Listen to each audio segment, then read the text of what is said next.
President Trump has proposed raising H-1B visa fees for employers, a move aimed at prioritizing American workers. Critics warn it could raise costs and limit opportunities for foreign talent, while supporters say it strengthens U.S. jobs. For insight on potential impacts here, we're joined by Mariam Masumi Daud, the managing attorney at Johnson and Masumi.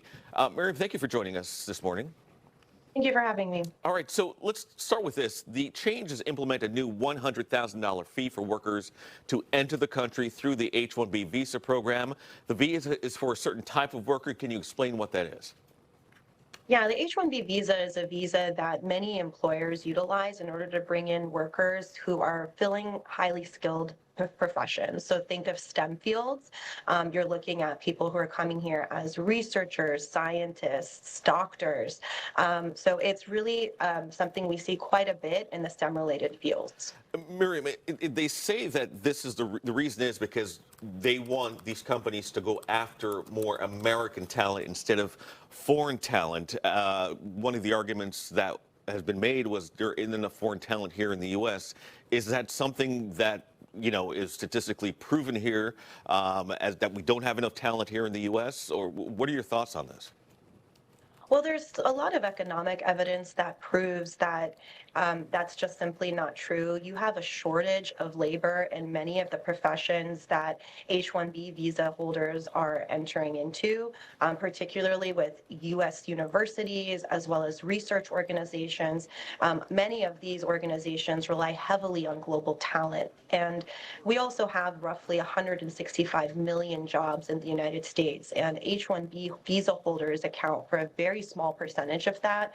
There's only about 730,000 H-1B visa holders in the United States right now. So you can see just from those numbers that there really is a very small percentage of these workers in the U.S., so that the argument that's being made that this is impacting American jobs, it just doesn't add up when you look at the evidence. The current fee right now, before the executive order was signed, was about $215, so that's jumped now to $100,000. And Mariam, I want to clarify, there's also the H-2B visa, which is for a different type of worker. Can you describe what worker that is, and are they affected by this change?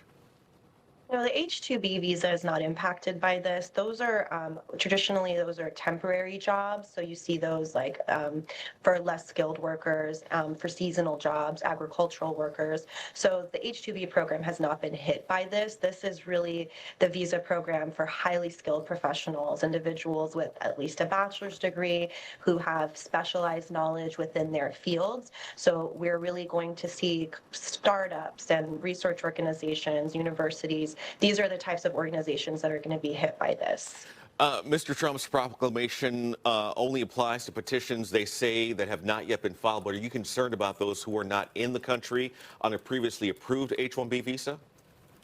Well, there was mass confusion over the weekend since the executive order dropped on Friday. There was the way it was worded was very vague, and unfortunately it resulted in many companies and immigration lawyers circulating advisories that people who are abroad right now should not enter the United States because they may be prohibited from coming in. And the administration, since the proclamation dropped on Friday, has issued some clarification where they've now indicated that this proclamation is not going to impact individuals who have existing H-1B visas, but rather new petitions, new H-1B visa holders will be affected by this. So even with that guidance, there's still not a lot of clarity on some other issues relating to this whole thing.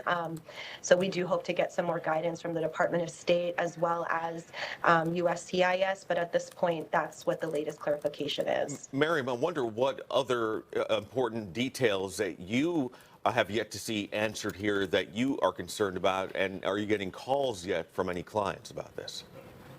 Well, something that's still not very clear is the impact on individuals who are on H-1Bs right now, but may want to go to another employer, and that's something that is very common.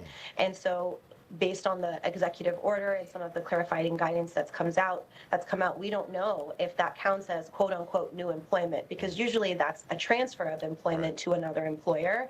That's just one example of some of the many examples where we just don't have the clarity or the guidance because the executive order was so vaguely worded, and some of the clarifying guidance that has come out contradicts the executive order as well. I do anticipate litigation will stem from all of this, and that could slow down this announcement, or it could be implemented partially. It really remains to be seen, but that's my thoughts on that. All right, Mariam Masumi Daud, thank you so much for joining us and providing your insight. We'll